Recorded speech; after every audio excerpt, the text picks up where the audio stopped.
Hi guys, today I'm going to try and remove these mirrors and put on some bar end mirrors.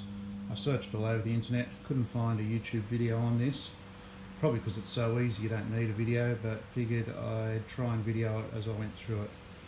So let's watch this and we'll see how we go removing these mirrors. So it's a Ducati Sport Classic 1000S. The Sport Classic 1000S comes with the fairing that you can see here, and the fairing of course has these mirrors. When I bought it, it had cracks in the mirrors and they've driven me mad for the last couple of months, so I've finally decided to remove them. If you buy the Sport Classic 1000, the non-S model, it doesn't have this fairing and it comes with bar end mirrors. So I've bought bar end mirrors that try to represent the naked bike versions as close as possible. First thing to do is just remove these end caps.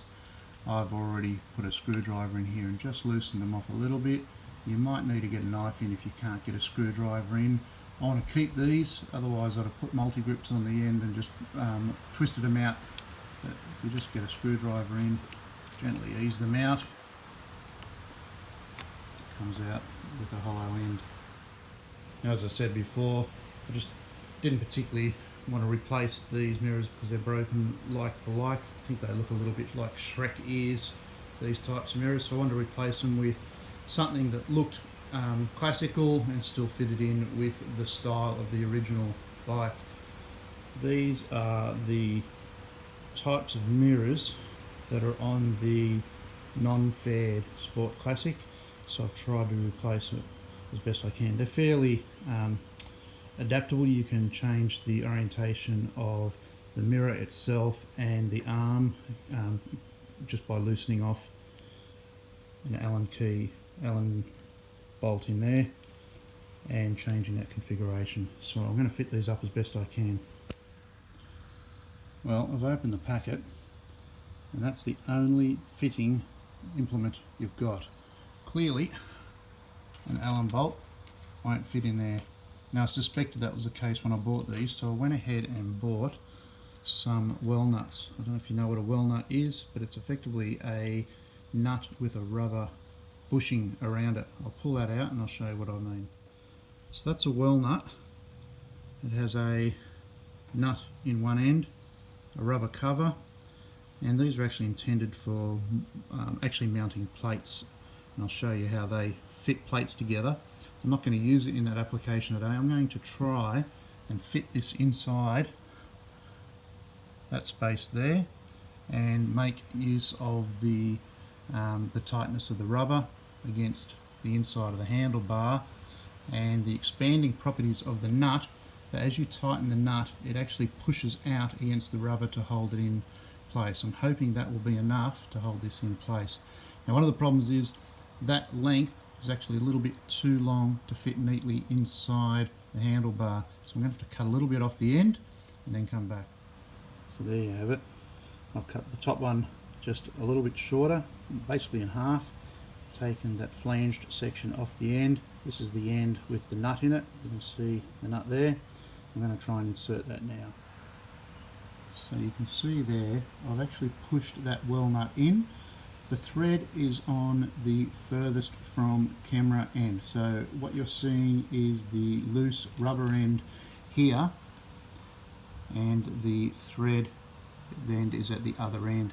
Now, it took a little bit of work. I actually threaded the bolt onto it and just tapped it in lightly just to get it nice and square. And you'll need to make sure that there's enough thread on your bolt to reach the nut, because the nut is probably back here, level with here. Now, the reason I've done that is as you tighten the nut and it pulls the nut back in this direction, that rubber expands and will hold that tightly. Alright, so now we're going to fit this mirror to the end. It's going to go inside there, and as I said, you need enough thread to make sure you can reach that bolt on the inside.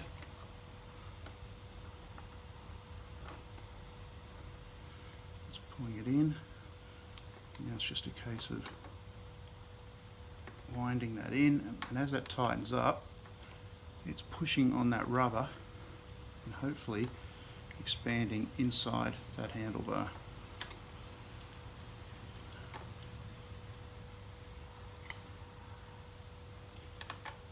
I'm wondering whether the rubber mounted is going to make it better or worse for vibration.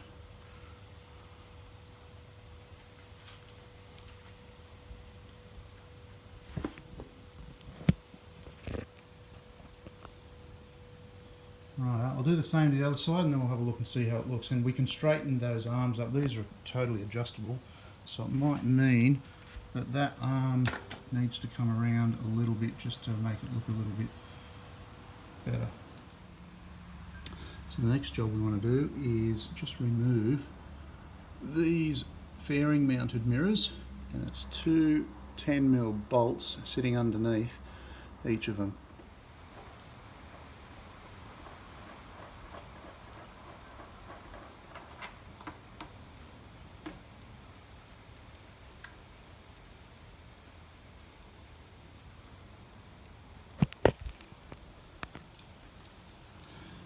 There you go, so that's got that one off. Now the Ducati don't actually have a nice way of dealing with this. I'm going to try and clean that up and put a nice, as flush a mount bolt as I can into there just to hold that.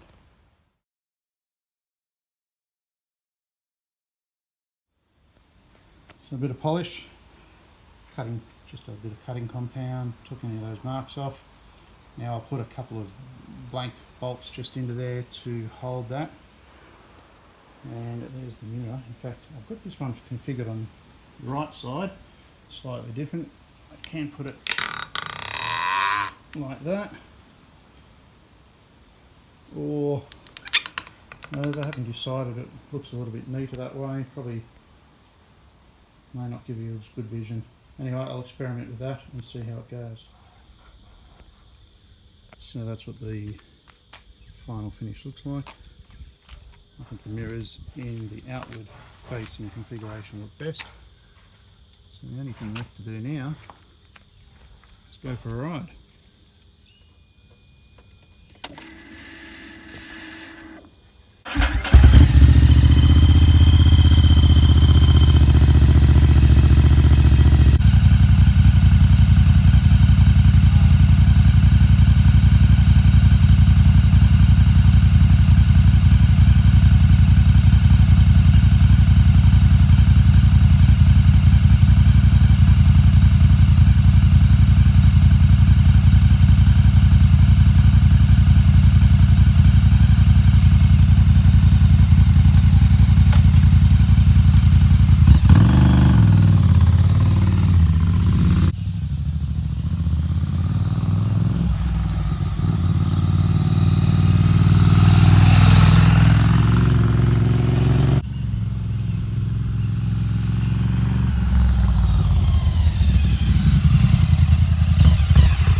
Well, we've just come back. Those mirrors performed really well. There's no vibration, they're actually quite stable and didn't fall off. Certainly give you a better viewing behind you. Obviously they're wider, further out, so you can see better. But I hope you've enjoyed watching.